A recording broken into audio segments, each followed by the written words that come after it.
Please, somebody, open the door." The voice was barely more than a breath against the roar of the wind, yet it cut through the walls of the cabin like a splinter of ice. Noah Beckett froze mid-motion, the heavy log in his hands hovering over the firewood pile. Outside, the January storm howled across the Oregon ridges, rattling the windows and seeping frost into every crack. Nobody came this far out after dark. Nobody knocked. He set the log down slowly, his senses tightening. For years he'd lived by patterns: chop wood, boil water, put his daughter to bed, guard the silence. Patterns meant safety. Tonight the pattern had broken. The knock came again, harder, trembling. "Please." Noah's gaze flicked toward the corner of the cabin. 8-year-old Sophie sat cross-legged on the rug, her book of fairy tales open on her lap. Her small fingers clutched the carved wooden horse he'd made her last winter, knuckles white. "Daddy." Her voice was a whisper, lost in the wind. "Stay there," he said quietly. His voice was low but steady, the same tone he used when the generator failed or when the deer came too close to the fence. Sophie nodded, eyes wide. Noah crossed to the door boots, silent on the worn planks. He pulled the latch, the iron cold against his skin. The moment he cracked the door open, a rush of snow burst inward, stinging his face, and with it came a figure small at first, then collapsing forward into his arms. He caught her reflexively.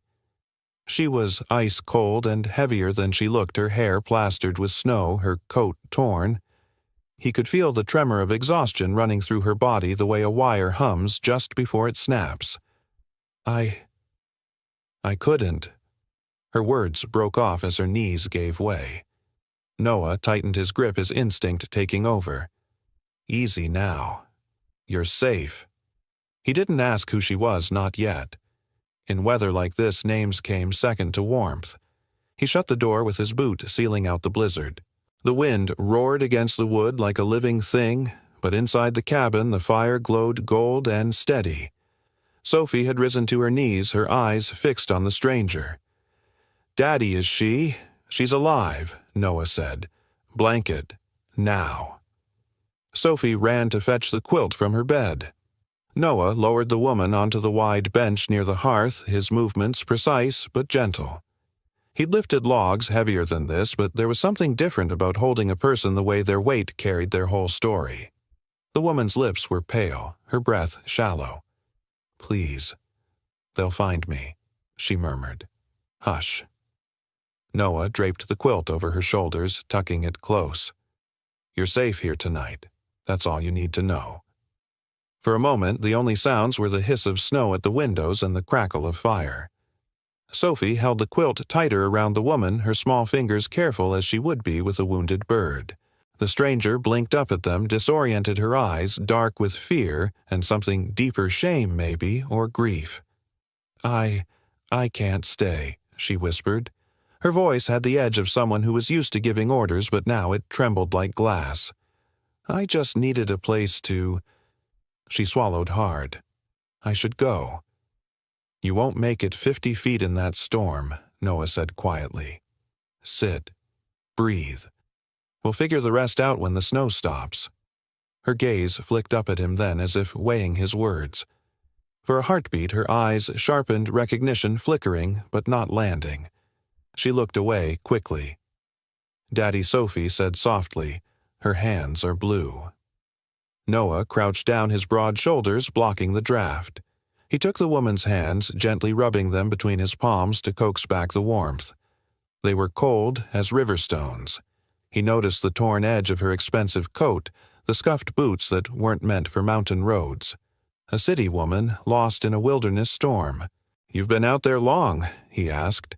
She hesitated, then gave a small broken laugh. "Long enough to forget what warm feels like." "Not anymore," Noah said. "You're here now." He poured hot water from the kettle into a mug and held it to her lips. She drank, eyes closing, as steam rose against her face. The cabin's glow softened her features, revealing a striking beauty, dulled by exhaustion, cheekbones smudged with ash and snow, a mouth cut from years of holding back words. "What's your name?" Sophie asked shyly. The woman opened her eyes, and for a heartbeat they glistened with something unspoken. "Eve," she said at last, then corrected herself. "Evelyn." Sophie nodded solemnly. "I'm Sophie." Evelyn managed a small tired smile. "Hello, Sophie." Noah watched the exchange in silence. His mind was cataloging details, the tremor in Evelyn's voice, the way her gaze darted to the windows, the raw desperation of her arrival. This wasn't just someone lost in a storm. This was someone running. "You're safe," he said again, but softer now, like a promise rather than a warning. Evelyn's hands tightened around the mug. She studied him then, her brow furrowing slightly. "Do I know you?" Noah held her gaze for a moment. The firelight caught the lines around his eyes, the quiet weight of years. "Doesn't matter right now," he said. "Storm's bad. That's enough." She flinched as another gust slammed against the door. "You don't understand," she whispered. "If they find me, they won't tonight." His tone left no room for argument. Sophie sat back on her heels, watching them both with the solemnity only children could hold. "Daddy always says the snow keeps secrets," she offered softly. "He says storms make people invisible." Evelyn looked at the child as though the words were a lifeline. Her shoulders sagged under the quilt. For the first time since she'd stumbled inside, she stopped trying to rise. Noah straightened, moving to the window. Outside was a white void, the pines bending under the wind, the sky a swirl of ash and glass. He knew this land like his own heartbeat. Nothing moved without him sensing it. If someone was following her, the storm had bought them a few hours. Behind him, Evelyn's voice was quieter now. "Why are you helping me? You don't even know who I am." Noah's back remained to her, his hands braced against the cold glass. "Storm's no place for a person to die," he said simply. She closed her eyes at that, the line of her mouth softening. Sophie tucked the quilt higher around her shoulders and whispered, "It's okay. Daddy always keeps people safe." Noah turned at last. In the firelight, the three of them formed a tableau: the rugged man, the wary woman, the child clutching her wooden horse. Outside, the world was a storm without end. Inside, a fragile warmth had begun to take hold. He pulled another blanket from the cedar chest and draped it over Evelyn's knees. "Rest," he said. "We'll talk when the sun's up." Her gaze followed him as he moved back to the fire, feeding it with practiced hands. She opened her mouth as if to speak, then stopped. The flames reflected in her eyes, flickering like a memory she couldn't name. Sophie crawled closer to her father, leaning against his leg. "Daddy," she whispered. "Will she stay?" "For tonight," he said. His voice was low but steady, the sound of a man who built his life on endurance rather than chance. And though no one spoke it aloud, all three of them felt the same truth settle over the room with the falling snow. The knock at the door had changed everything.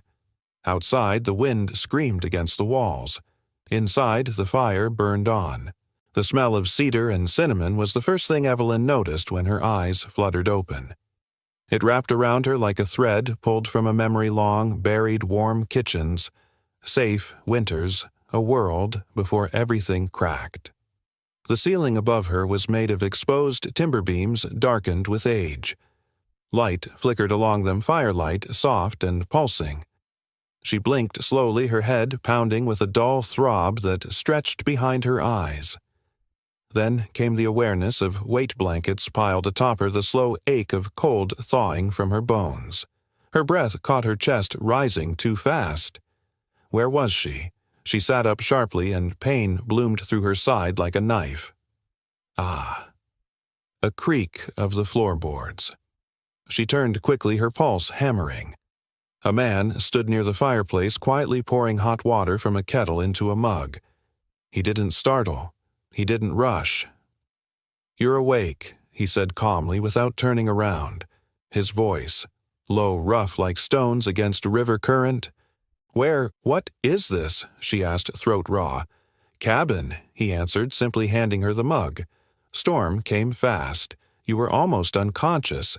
She looked at him now, really looked. Tall, broad shoulders, face lined from years of hard seasons. He wasn't young, but there was something enduring about him like he'd been carved from the mountains themselves. "I shouldn't be here," she said, clutching the mug though her hands trembled. "I didn't mean to." "You knocked." He shrugged. "Didn't ask questions, but I can't stay." Her voice cracked. "You don't understand. I understand enough." He gestured toward the window. "You step outside now and you'll be part of the forest by morning." Her lips parted, but no sound came out. Her pride, her instinct to control the narrative, wrestled with the truth outside those frost-covered panes. And lost. "I need to call someone. I need to—" She looked around frantically. "Do you have a phone?" "No service up here. Closest signal's 15 miles south if the lines aren't iced." Of course it would be. She had fled too far too fast, thinking only of escape. No plan, no backup, no allies. "I shouldn't have come this far," she muttered more to herself than to him. A small voice broke the silence. "You came to the right place." Evelyn turned her head. A little girl, maybe 8, stood in the doorway between 2 rooms wearing flannel pajamas and mismatched socks. Her eyes were wide and curious, her hair in a messy braid.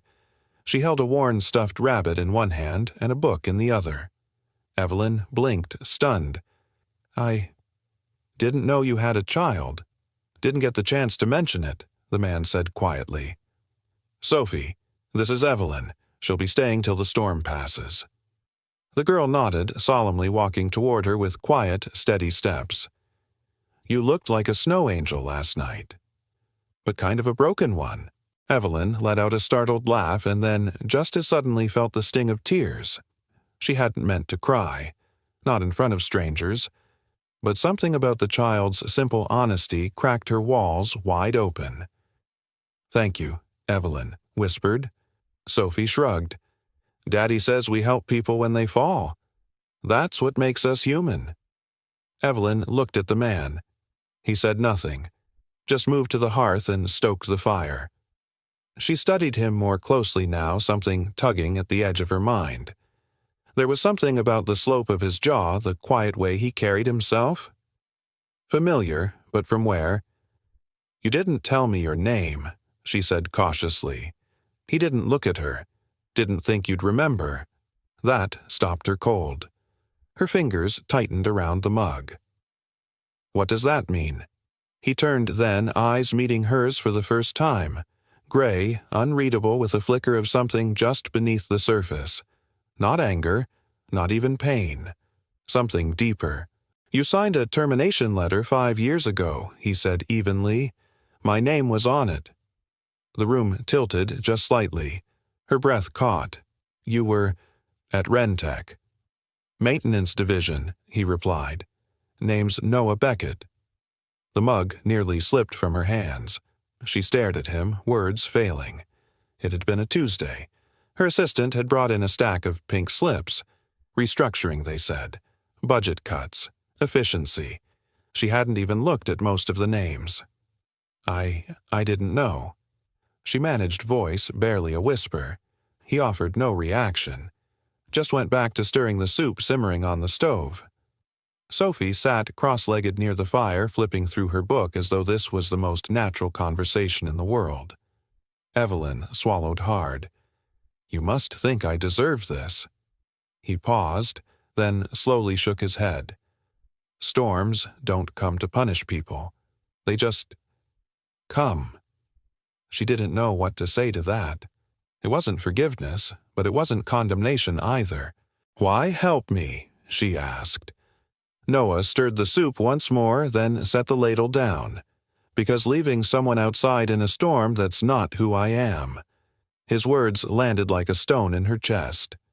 Sophie got up and padded over to Evelyn. "You can sit by the fire if you want," she said. "It's warmer than over there." Evelyn hesitated, then stood unsteady but upright and crossed to the fireside. She sat beside the little girl, the heat soaking into her bones. The quiet that followed wasn't awkward. It was the kind of silence that meant something was mending. Noah ladled soup into bowls, handed one to Sophie, then offered one to Evelyn. She accepted it carefully. "Thank you." "You're welcome," he replied simply. "You need rest. We'll figure out what comes next tomorrow." Evelyn looked into the fire, the orange glow catching in her eyes. "I don't know what's coming next." "Then you're free," he said. "Nothing left to lose is another word for beginning." Her throat tightened. She didn't know this man, not really. But for the first time in days, maybe weeks, she felt like she could breathe. Just a little. And somehow, that was enough. The storm still raged outside, but inside the cabin morning arrived gently quiet and golden, filtering through frost-laced windows like a secret the mountain had decided to keep.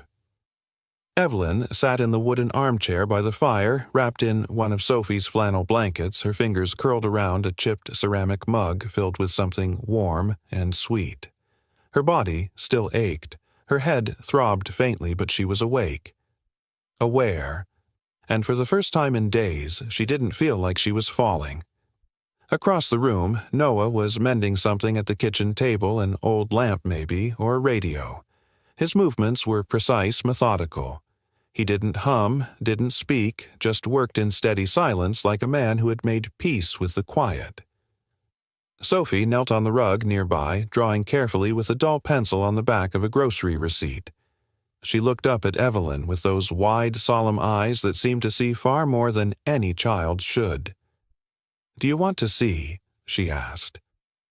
Evelyn blinked. "See what, my drawing? It's of you." Evelyn smiled, surprised. "Of me?" Sophie nodded and turned the paper around. On it, stick figures stood under a flurry of pencil-drawn snow. One figure lay curled near a door. Another, a tall one, stood nearby, arms outstretched.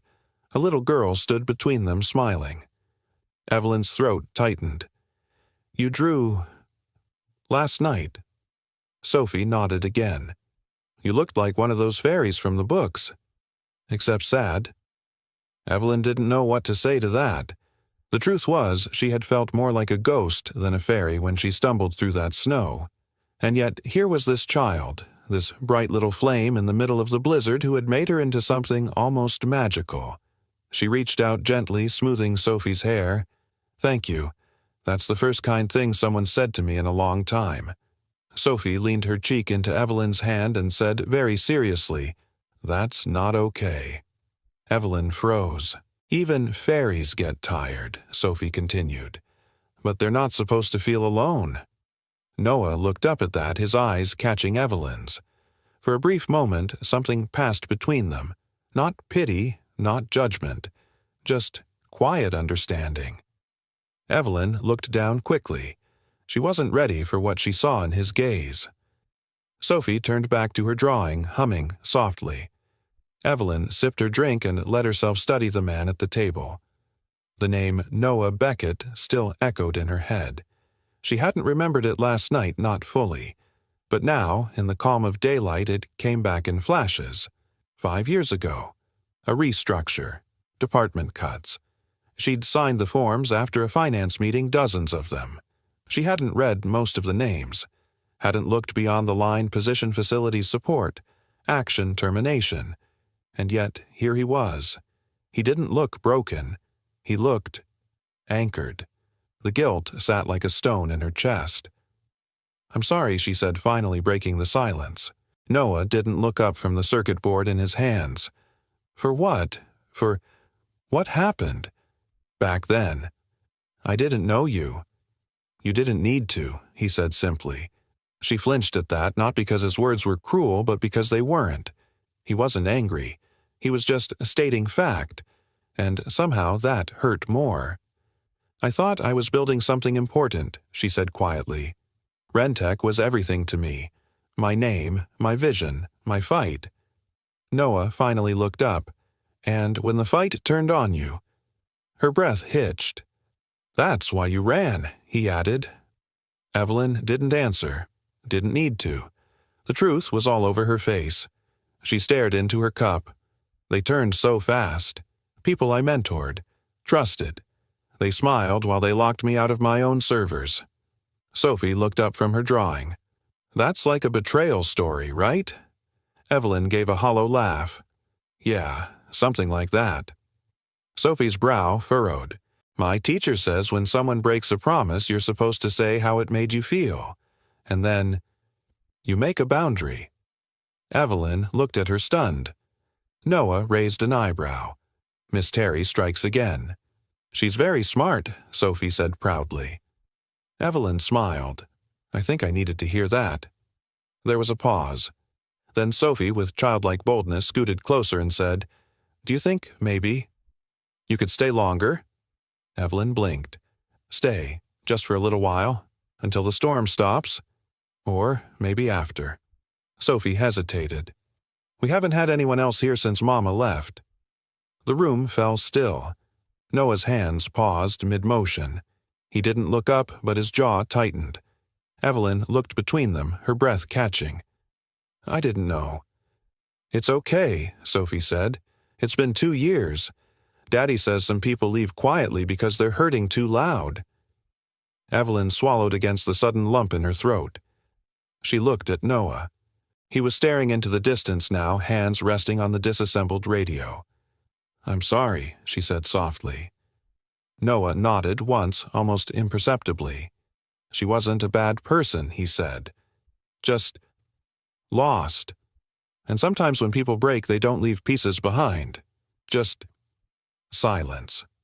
The words landed heavy. Evelyn breathed in slowly, her heart aching in a way she hadn't expected. Noah stood and moved to the kitchen. I'm heading out to check the generator. Storm knocked it off overnight. If the heat drops, there's a backup heater by the pantry. Sophie jumped up. Can I come boots and coat? He said with a slight smile. She scampered off. Noah looked at Evelyn. You should rest. You're not done thawing yet. She nodded. Thank you. For everything. He paused. Most people walk away when the storm hits. You didn't. I didn't have anywhere left to walk to, she said quietly. He nodded again and stepped outside. Evelyn turned back to the fire. Sophie's drawing lay nearby, still unfinished.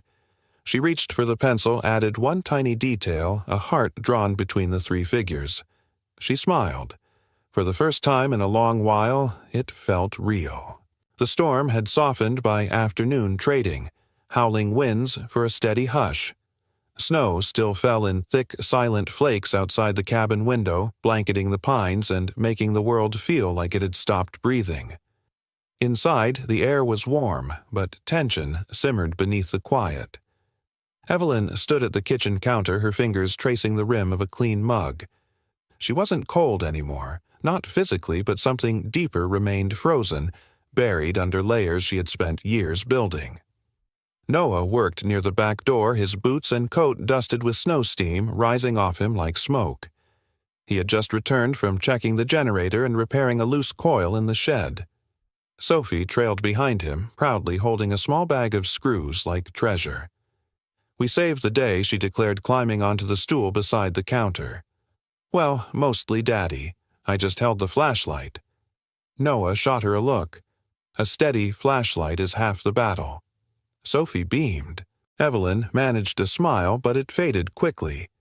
Her gaze fell to the floor. I should tell you why I'm here, she said finally. Noah glanced over his shoulder but said nothing. He just kept removing his gloves, slow and methodical. Evelyn's fingers tightened around the mug. I didn't come here on purpose, she began. I didn't know this cabin was yours. I didn't know. It was you. Noah nodded once quietly. I wasn't running from the storm, she added. I was running from people. Sophie tilted her head. Bad guys. Evelyn hesitated. Not in the way you think. People who wore suits. Smiled in boardrooms.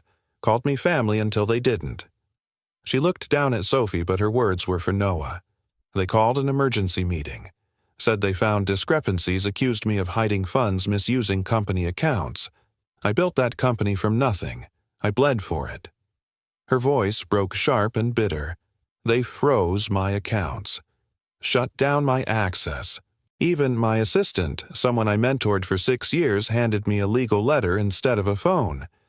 Noah watched her, his expression unreadable. "You ever feel the ground disappear under you?" Evelyn asked, her voice quieter now. "Like everything you thought was yours was borrowed?" "Yes," Noah said. "Just that." She looked up, startled by the clarity in his tone. "I know what it's like to be erased," he added. "To walk out one day thinking you matter, and find out you don't." Sophie said softly, "That's when Daddy stopped wearing ties." Evelyn let out a breath that was almost a laugh. "Almost." "I didn't even pack a bag," she continued. "I just drove, through the night. I thought, if I could just get away long enough, maybe I'd remember who I was before all of it." Noah leaned against the doorway. "And did you?" She looked at him. Not yet. Silence again. Not empty, but weighty, like something healing in the bones. Sophie kicked her legs lightly under the stool. "Can I show her the attic later?" Noah raised an eyebrow. "Why, that's where you put the Christmas lights. And the memory box." Noah hesitated, then gave a small nod. "If she wants." Evelyn blinked. "What's in the memory box?" Sophie smiled. "Everything worth keeping." The words landed deeper than they should have. Evelyn looked down into her mug. The silence stretched. Then, "Do you think I could stay a little longer?"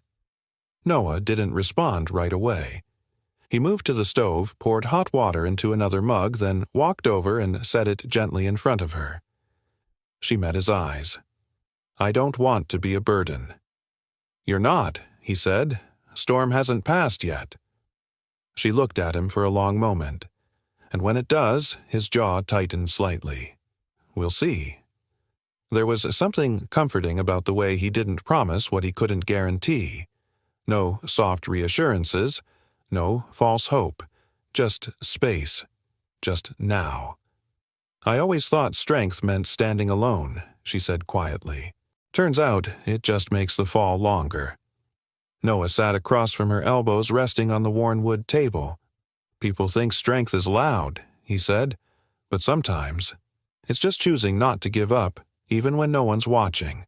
Sophie added, "Daddy says quiet people move mountains. You just don't hear them coming." Evelyn smiled at her. "Your dad's a wise man." Sophie shrugged. "He reads a lot." They ate together that night. Something simple, rice and beans with smoked salt and a splash of lemon. Evelyn offered to help, and Sophie taught her how to stir without squishing the grains. Laughter echoed in the cabin for the first time since she arrived. After dinner, Sophie dozed off beside the fireplace, wrapped in a blanket that smelled faintly of pine and lavender. Evelyn sat nearby, staring into the flames. "She called me Snow Princess," Evelyn said softly. "That first night. Did she tell you?" Noah nodded. "She sees stories in everyone. I used to feel like one," she whispered, "before I forgot how to be soft." He didn't answer. She turned to him. "Do you think it's too late to start over?" Noah looked into the fire. "Depends what you're carrying. I used to carry a company. Now I carry shame." He turned to her finally. "Then maybe it's time to trade that in. Carry something worth holding." She didn't reply, but her eyes filled. When she rose to go to bed, she paused at the hallway. "Thank you," she said. "Not just for the shelter, for the silence. It's been louder than most of the noise I lived in." He nodded once. "Good night, Evelyn." She lingered a second longer. "No one said my name like that in a while. Like it still means something." Noah didn't move. Names don't stop meaning. People just stop listening.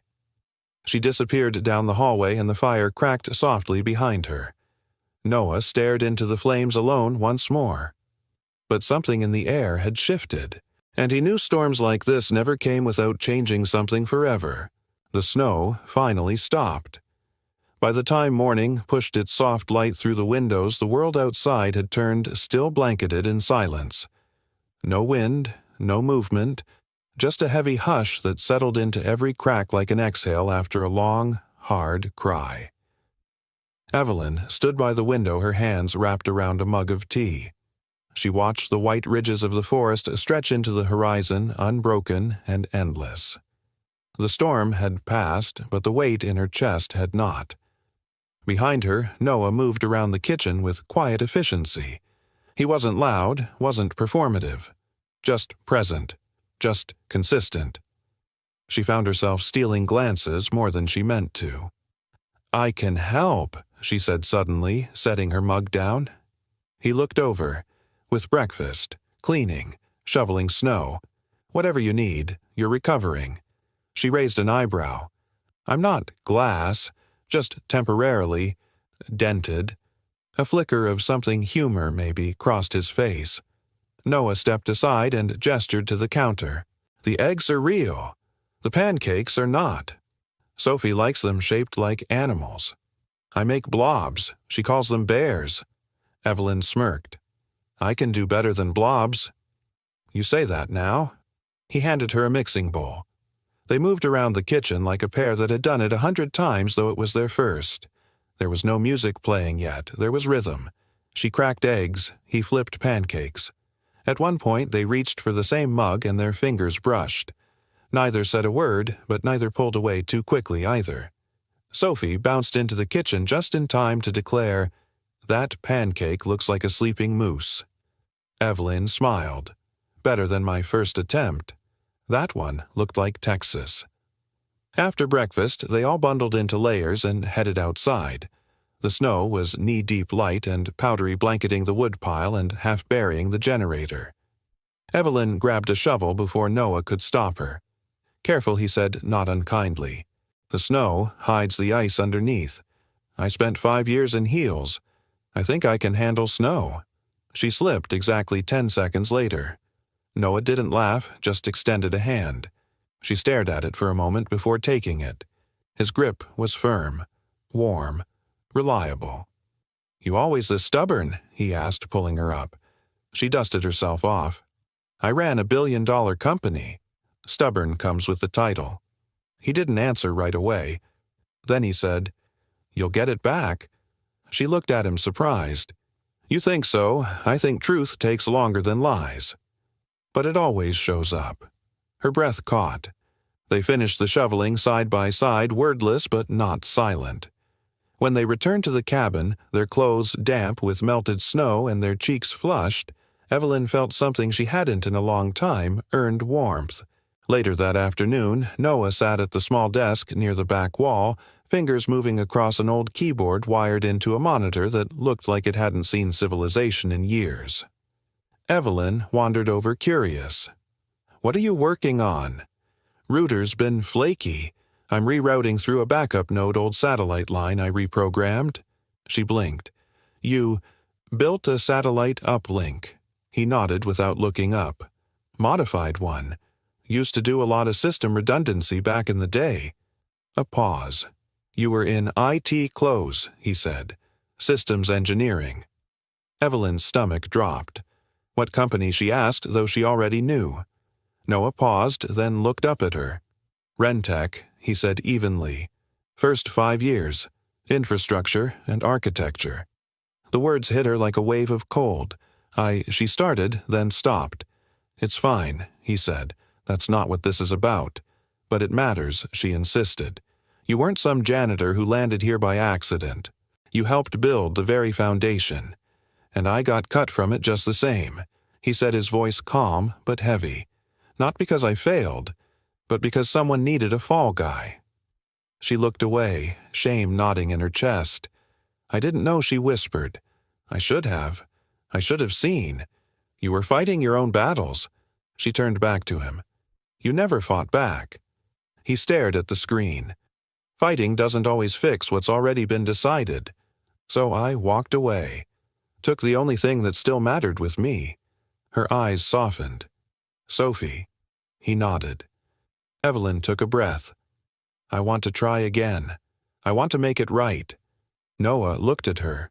Really looked. "Then start with what you can still change." That night, Evelyn sat by the fire while Sophie colored on the rug. Noah was outside stacking wood. She stared into the flames, thinking of the choices that had led her here. When Noah came back in, she stood. "I need to get back into the system," she said. He looked at her. "I can't sit here waiting for justice to fall from the sky. I need to fight, with proof.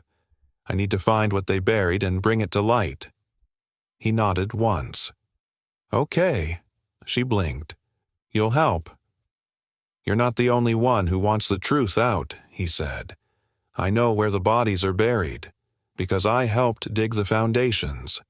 There was something dangerous in his calm. Not reckless, just focused. But he added, "You'll have to be careful. If they're watching, any misstep could tip them off." Evelyn sat back down, her mind already whirring. "Then we'll do it quietly. From here." Noah pulled up a chair beside her. "For what it's worth, he said you're not who you were 5 years ago." She looked at him. "No. No," he said. "She wouldn't have shown up in the snow." Her chest tightened. "People say storms are destructive," he continued, "but sometimes they wash away what we shouldn't have been holding on to in the first place." Evelyn swallowed the lump rising in her throat. "You think I can become someone better?" He didn't answer right away. Then softly, "I think you already have." And for the first time she believed it might be true. The kettle whistled sharp against the hush of early morning. Evelyn sat on the edge of the cabin's small porch, bundled in a flannel blanket, a mug of coffee warming her hands.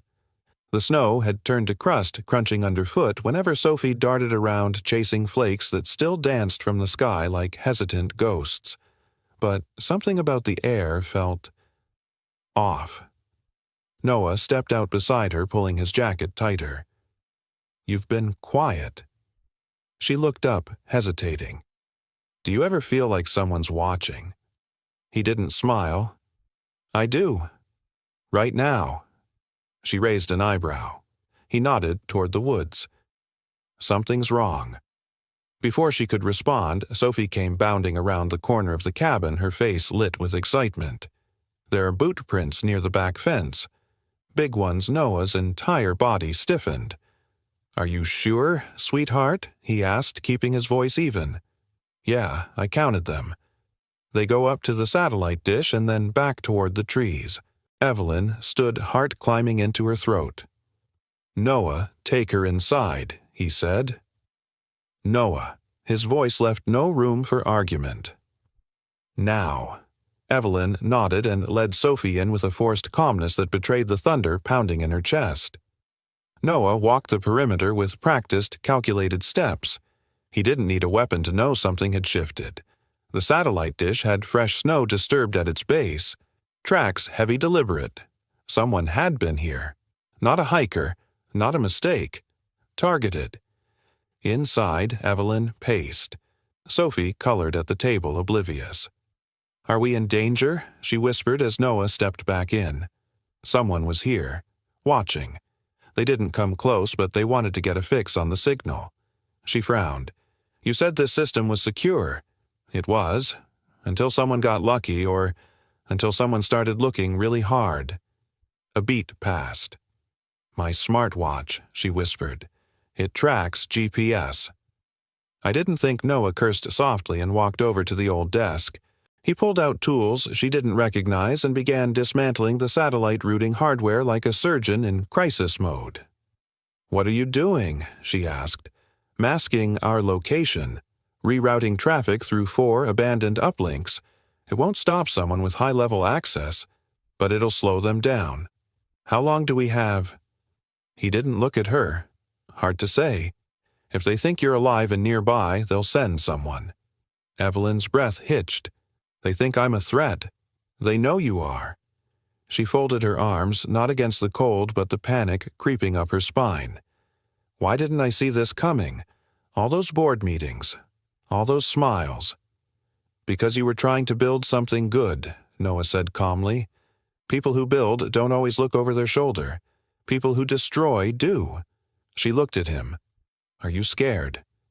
His hands didn't stop moving. No, just alert. Another beat. Then softly, I don't care what they try. They're not getting near Sophie. Or you. Those words hit harder than any threat could. Not because they were grand, but because they were quiet. Certain. Not said for effect, but for promise. They're not getting near you. A moment of silence stretched between them. Not romantic, not dramatic, just real. Then Noah stood, flipped a switch, and watched the monitor pulse with soft blue light. "We're invisible again," he said. "For how long? As long as we need." That night, Evelyn sat by Sophie's bed as the little girl drifted into sleep, her arms curled around a stuffed rabbit that looked as worn as the wooden floorboards. "She's strong," Evelyn whispered. "She's all I've got," Noah replied from the doorway. Evelyn turned. "Not true," she said. "She has me now, too." Noah didn't move for a moment. Then he nodded once. Later by the fire, Evelyn finally asked the question that had been hanging between them since the moment the boot prints were found. "Why are you helping me?" He stared into the flames. "Because no one helped me," he said. And there it was, the truth that cut deeper than any knife. "You could have turned me away, left me in the snow. No one would have blamed you." He looked at her. "I didn't bring you in because you were Evelyn Wren." "Then why?" "Because you knocked." She blinked. "That simple." He nodded. "People make things complicated to justify leaving others behind. I don't." She swallowed, her voice suddenly fragile. "I don't know if I deserve this. You don't have to. Just don't waste it." The logs shifted in the fireplace, sending a soft crackle into the room. Evelyn pulled the blanket tighter and looked at him. Really looked. "You're not just a janitor. You're not just a father. You're the kind of man the world pretends doesn't exist anymore." Noah didn't react. Just leaned back in the worn armchair and whispered, "Maybe the world forgot." But I didn't. And Evelyn, for the first time in months, didn't feel like a failure or a fraud or a fugitive. She felt safe. But somewhere out there, someone was coming. The silence of the storm had passed, and the next knock on the door might not be one asking for help. The wind howled again that night, not like before when the storm was a natural force, but like it was trying to whisper a warning through the cracks in the cabin walls. Noah didn't sleep. Neither did Evelyn. Sophie was curled up in her makeshift bed in the loft, a mountain of blankets shielding her from the world. But Evelyn lay on the couch downstairs, eyes open, staring at the ceiling as the fire cracked low. Something was coming. She could feel it in her bones. Noah moved silently through the shadows. Every window was checked. Every entry locked, reinforced, and shielded. The satellite dish had been unplugged. GPS scrambled. But something about the silence outside didn't feel like peace. It felt like pause. A waiting breath before a scream. Then a creak. Not from the cabin, from the porch. Noah's body tensed, every instinct roaring awake. Another step. Snow being crushed under boots. Deliberate. Evelyn sat upright. Noah. He held up a hand, motioning her to stay. And then glass shattered. A window near the back exploded, inward shards scattering like ice daggers across the floor. Noah lunged. A figure in dark tactical gear dove through the gap, landing hard, but not hard enough to stop him. Evelyn gasped. Upstairs. Now he barked, already moving.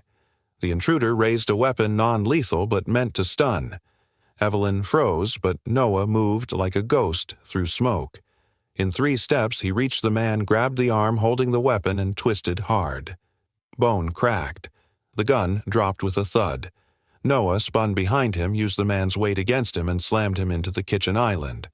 The wood cracked. The man tried to reach for something at his belt, but Noah was faster. A punch, then a knee. Then the man collapsed, groaning.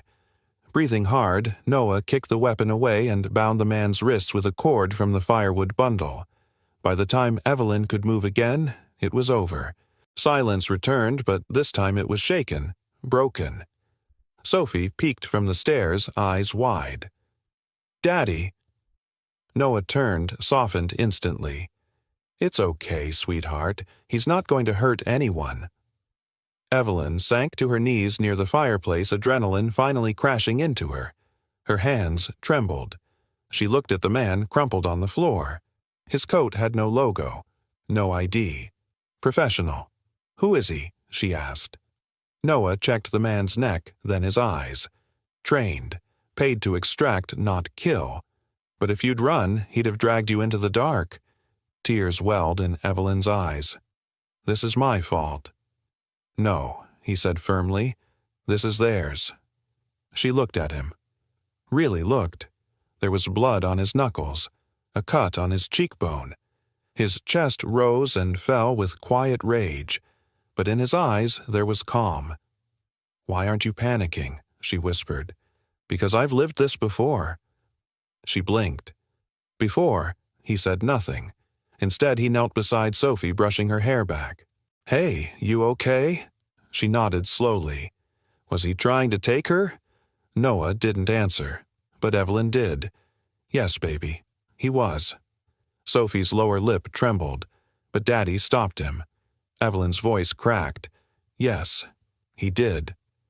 That night, after the intruder was secured in the woodshed, gagged, tied, and stripped of all tech, Noah sat on the porch steps. Evelyn joined him, her blanket wrapped tight. "You didn't hesitate," she said. "I've learned not to." She exhaled. "I've spent most of my life making speeches about courage, and tonight I realized I never had it." He looked at her. Courage isn't in speeches. It's in silence, in staying, in standing. She turned to him, her eyes heavy with gratitude and something deeper. "I need to know something," she said. He waited. "If you hadn't been here, if I'd shown up at some stranger's cabin instead, what would have happened tonight?" He didn't blink. "You'd be gone. Or worse." A long pause. The snow fell softly now, like a curtain coming down after a violent act. "I never even said thank you," she whispered. "You don't have to." "I do," she insisted, "because no one's ever fought for me like that. Not my board, not my friends, not even my own father. But you didn't even hesitate." Noah looked out at the woods. "You were on my doorstep, cold, hurt, alone." He turned to her, eyes steady. "No one knocks like that unless they've lost everything." She stared at him, heart tight in her chest. "You think I deserve saving?" He didn't smile, but his voice softened. "I think everyone deserves one moment where they're not alone." Tears slipped down her cheek, but she let them fall. Not out of weakness, but release. And in that moment, Evelyn Wren, former CEO, former powerhouse, former woman, who had everything, realized the only thing she had never learned how to accept was kindness. And now it was the only thing keeping her alive. The next morning brought a fragile stillness. Outside, the snow had softened into a powdery white sheet, untouched and pure, almost as if the night before hadn't happened. But inside the cabin, the air was different. Something unspoken now sat between Evelyn and Noah. Not tension, not fear, recognition. Evelyn stood by the window, arms wrapped around herself, staring at the woodshed where their intruder was still bound and unconscious. Her mind swirled with a dozen unanswered questions. Who had sent him? How close had she come to disappearing without a trace? And most of all, who exactly was the man sipping coffee behind her? She turned. Noah was seated at the table reading an old paperback with the kind of casual calm that didn't belong to a janitor. Not after what he'd done last night. She cleared her throat. "You ever going to tell me who you really are?" He didn't look up. "I'm the man who fixed your busted heater and made you tea when your hands wouldn't stop shaking. That's who I am today." "Don't do that," she said, walking closer. "Don't hide behind the quiet. You fought like someone who's trained. You moved like someone who's dangerous." Now he looked up, eyes calm. "Dangerous people aren't the ones who scare me. It's the ones who look the other way." Her breath caught. She pulled out a chair across from him, lowered herself slowly. Sophie said something about rockets. A pause. She said you used to build them, before people lied. He looked down at the mug in his hands. Evelyn pressed. That's not janitor talk, Noah. He sighed. No, it's not. The cabin seemed to grow quieter as he finally spoke. I used to work at Solaritech, back when it was just a warehouse and a dream. Before the IPO, before the yachts, before the scandals. I wasn't a janitor back then. I was the CTO, co-founder. Evelyn blinked. That's impossible. It's not, he said, voice steady. I designed the architecture of your neural grid. I helped hire the first 10 engineers. I was in the room when we signed the first DARPA contract, and I was the one who flagged the financial discrepancies no one wanted to hear about. Her lips parted. You were on the founding board. Until I wasn't. He leaned back, eyes distant now. When I uncovered the first red flag offshore accounts funneling of R&D funds, they said I was paranoid, that I was slowing down the momentum. So they voted. Quietly. You weren't even there. They ousted me. NDA. Severance. Disgraced. Evelyn felt the weight of it crush against her chest. I never knew, she whispered. I don't blame you, Noah said. You had fires to put out. Press to face, a company to grow. I should have asked questions. He met her gaze. You shouldn't have had to. Silence stretched between them. And then Evelyn asked the one question that had haunted her since the moment she collapsed at his door. Why are you still here? Noah stared at her for a moment, then said quietly, because revenge is noisy, but redemption is quiet. Her eyes filled. You stayed in the same company that ruined your name, mopping their floors, smiling in silence. Why? He reached into his jacket and pulled out a folded, slightly worn document. He handed it to her. She unfolded it. It was an article, dated 5 years ago. Headline, Single Father Fights for Custody. After tech scandal fallout, her heart sank. They tried to paint me as unstable, he said softly. Said I was erratic. A risk to my daughter. But the judge gave me a choice, prove stability. Income. Time.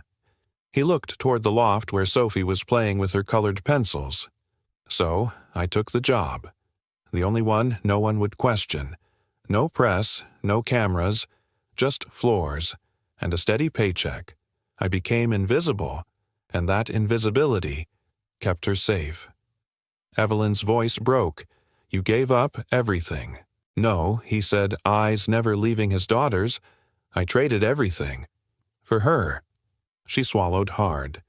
And me. What did you think when you saw me on that porch? He looked at her for a long time. I saw a woman who once stood on top of the world, he said. But that night, I saw a woman who just needed someone to open a door. Tears traced down Evelyn's cheeks, slow and unhidden. I was so wrong about you, she said. He smiled faintly. You weren't alone. Noah, she said, reaching across the table, if there's any part of you still angry, any part that wants to walk away, say it now. I deserve it. He shook his head. I didn't stay because of anger, he said. I stayed because someone needed me. And I've learned the hard way when you get a second chance to do the right thing. You take it. She looked down at the document again, her thumb brushing the edge. You never belonged with a mop. He chuckled softly. Maybe not. But you learn a lot from the floor, especially who's worth getting back up for. For a long time, she just looked at him, really looked. Past the calloused hands and quiet voice, past the past, and what she saw wasn't a man broken. It was a man rebuilt. A man who didn't need credit or title. A man who had chosen silence over spotlight and still stood taller than anyone she'd ever met. In that moment, Evelyn knew something she hadn't known even when she'd owned the world. She had never understood strength. Not until now. The morning after Noah revealed his past, something shifted between them. There were no grand declarations, no promises, just a quiet rhythm that settled in like two instruments finally playing in tune after years of discord. Noah was by the woodpile chopping firewood with clean, precise swings. Evelyn sat by the small desk near the window, her laptop open signal barely catching through the satellite relay Noah had jerry-rigged the night before. The air inside the cabin crackled not from the fire but from something else. Purpose. She turned to him. "I need to get into the company's internal server." Noah didn't stop swinging. "That'll trigger their intrusion detection system. I know," she said, "but I don't need the whole vault, just the audit logs. And board meeting transcripts. There's a pattern they've been manipulating numbers quarter by quarter, driving down stock value just enough before rebuying through shell firms." Noah nodded slowly. Classic pump and dump. But proving it without metadata won't hold. I have names, timestamps. I just don't have the evidence. Yet. He lowered the axe, walked over, and leaned over her screen. "Give me 3 hours." She blinked. 3. He smirked faintly.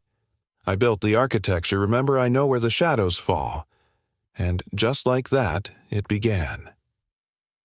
The next 3 hours passed in near silence except for the occasional clack of keys and the low hum of encrypted relays bouncing off satellites like whispers in the dark.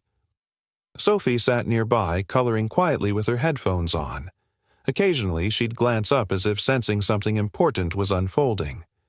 Noah worked like a surgeon, calm, methodical, and impossibly fast. His fingers danced over lines of code, bypassing digital tripwires with a grace Evelyn had never seen before. He wasn't just accessing the system. He was outsmarting it. And then his voice broke the silence.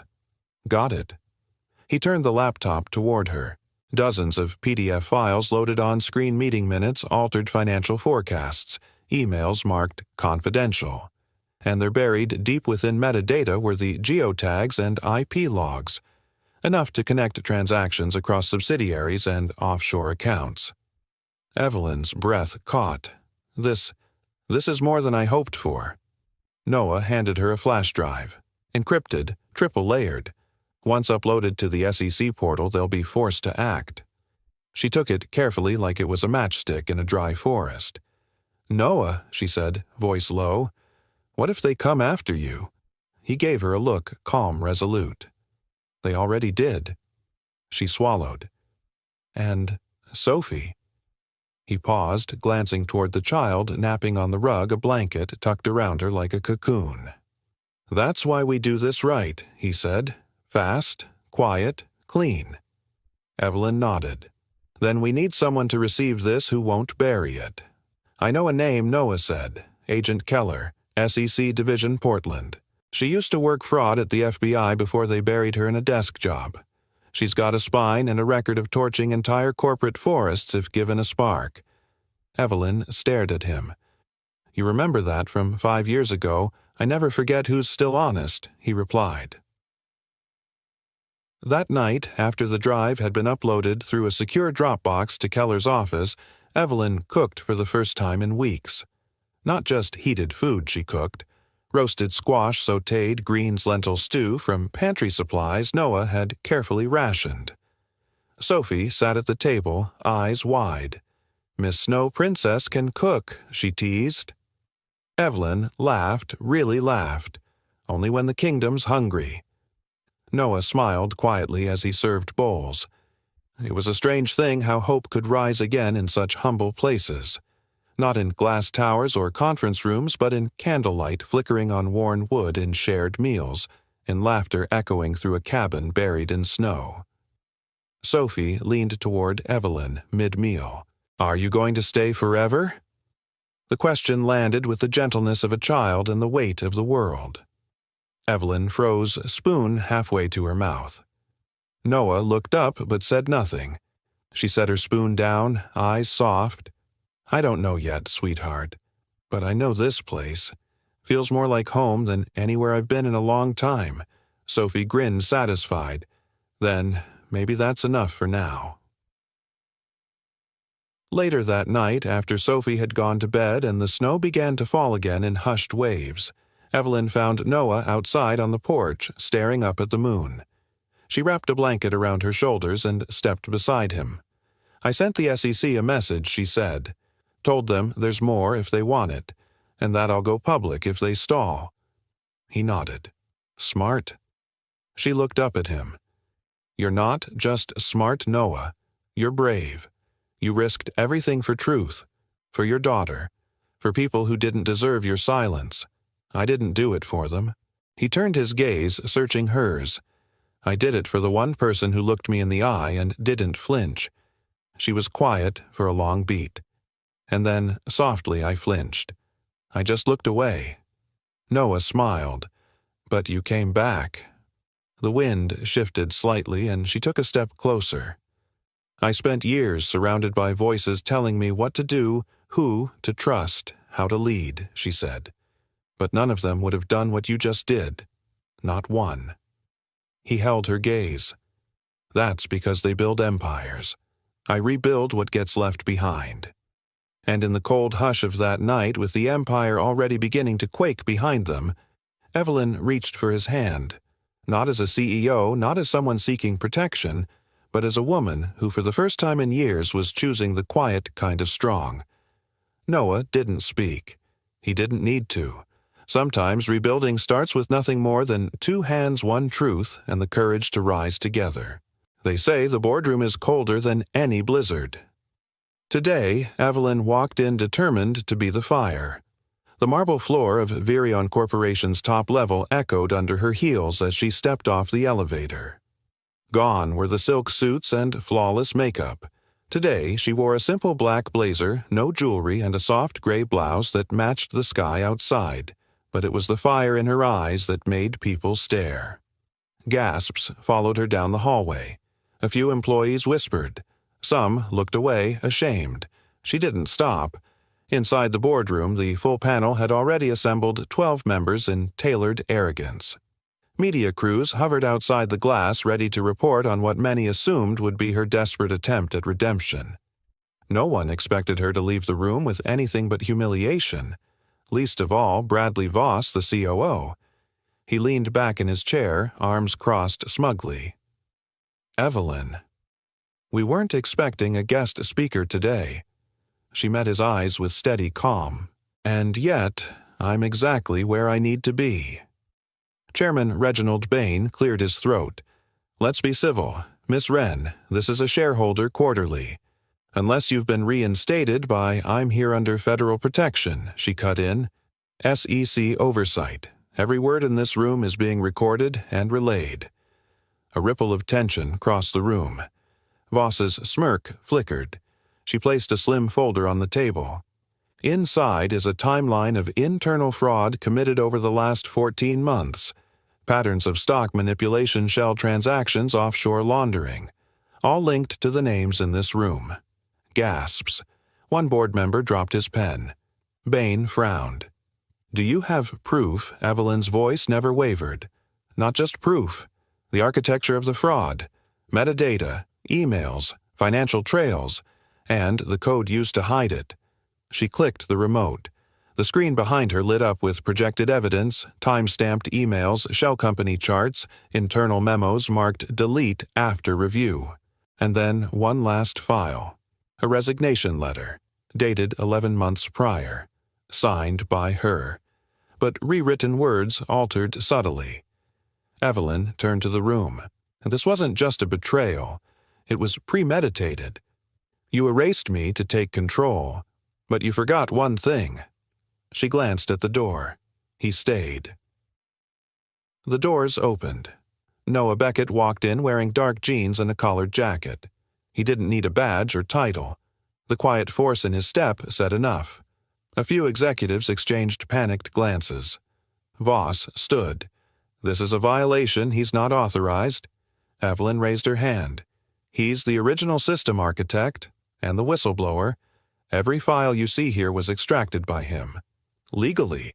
And with encryption, your new IT team didn't even detect." Voss laughed nervously. "This is absurd. You expect the board to believe some janitor Noah spoke calm and clear. I expect them to read the code." He plugged in a drive. The screen changed again, showing internal system logs with his credentials dated 5 years ago and admin access before he was locked out by the very people accusing him of misconduct. Then signed letters. From Voss, altering system oversight. SEC agents in suits stepped into the room. One of them, Agent Keller, held up her badge. Bradley Voss. You're under investigation for securities fraud, obstruction of justice, and evidence tampering. Voss blanched. You can't prove any. We don't need to, Keller said coldly. Your own system did. 2 agents moved forward. Cuffs clicked. Voss sputtered. This is her revenge. You're letting her. Evelyn didn't flinch. Revenge is noisy. Justice is quiet. As they dragged him out, the room sat in stunned silence. Chairman Bain cleared his throat. Miss Wren, what are your intentions? She looked around slowly. My intention was never to return as a queen reclaiming her throne. Her eyes landed on Noah just for a moment. I'm here to rebuild something honest, transparent, and human. Someone clapped, then another. Within seconds, the room broke into applause, not the kind that came from duty, but relief, like a storm had passed. That afternoon, as reporters swarmed the building, Evelyn and Noah slipped out the back exit. Snow fell gently on the city sidewalks. Everything felt lighter. They walked in silence until Evelyn finally spoke. You didn't have to come in with me. I know, he replied, but I've spent enough years cleaning floors while cowards dirtied the walls. She stopped. You were the only one who stayed. He turned to her. So were you.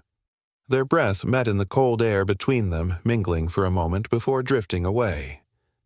Evelyn looked down, then reached into her coat pocket. She pulled out a worn wooden spoon, Sophie's, hand-carved, uneven, full of charm. I found this in my coat this morning, she said. I think she snuck it in. Noah smiled softly. She said, it brings luck.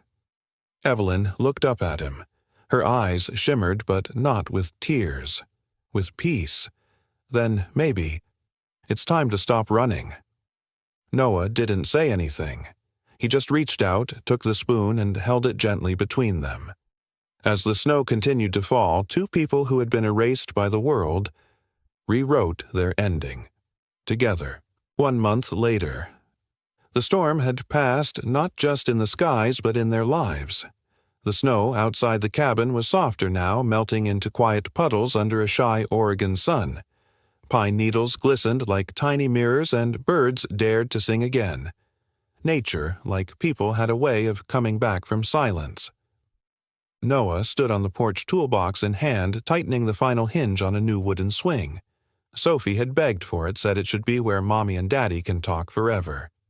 He hadn't corrected her. Not anymore. Inside, the cabin had changed.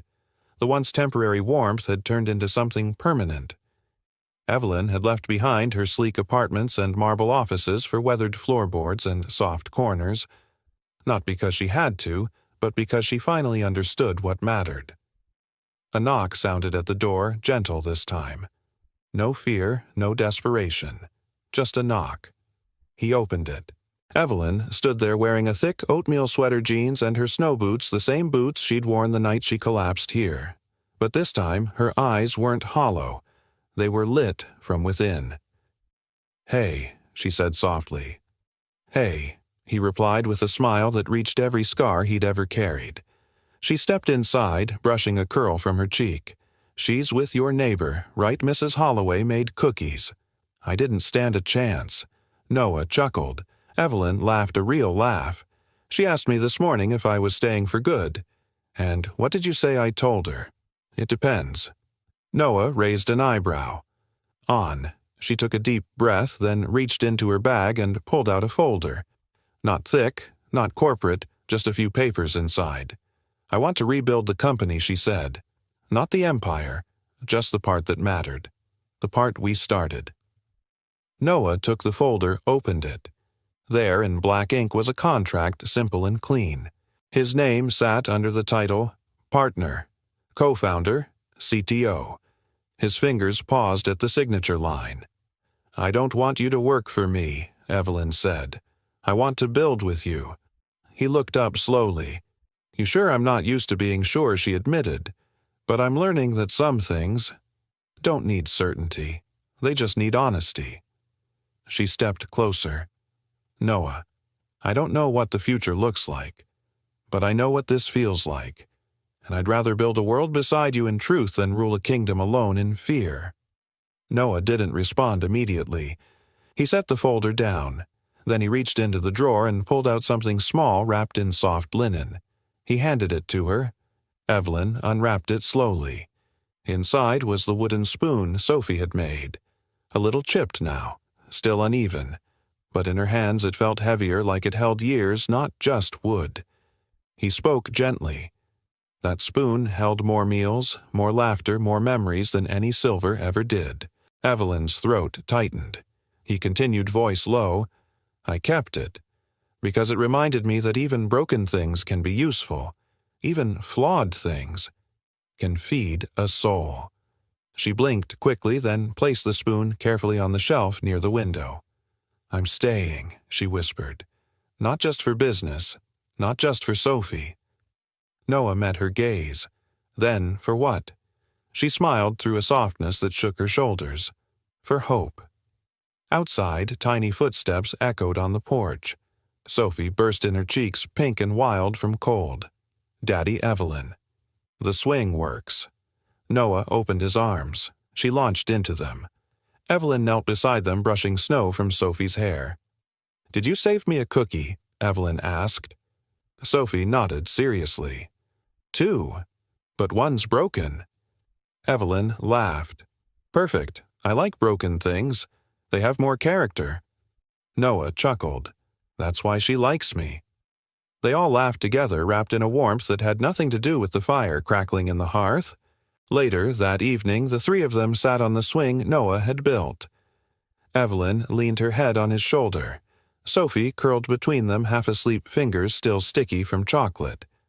The wind rustled gently through the trees. "I used to think power meant control," Evelyn murmured. "But it's really about presence." Noah nodded slowly. "Being there, staying." She turned her face to him. "You stayed." He didn't answer. Instead, he lifted her hand, pressed a kiss to her knuckles, and held it like a quiet promise. No fireworks, no dramatic declarations, just a swing creaking under a slow sunset, a child snoring softly, and two people who had been torn down by the world. Finally, choosing to build something together. Not from marble, but from wood, warmth, and truth. And in that cabin of light, they didn't need to say the words. They had already been spoken in every act of staying. Sometimes the people we overlook are the ones who hold the quiet strength to catch us when we fall. If this story touched you, if you've ever experienced a moment when someone unexpected showed up and changed your life, or if you have been that person for someone else, I'd love to hear it. Where in the world are you watching from tonight? Drop your city, your state, or your country in the comments. Let's see how far this circle of hope reaches. And if stories like this speak to your heart, stories about second chances, quiet courage, and the kind of love that rebuilds rather than destroys, please take a moment to subscribe to the channel. It helps us bring you more stories that heal, inspire, and remind us all of the good that still exists. Thank you truly for spending this time with us. Your presence here means more than you know. Until the next story. May you find kindness waiting at your own door, and may you never walk alone.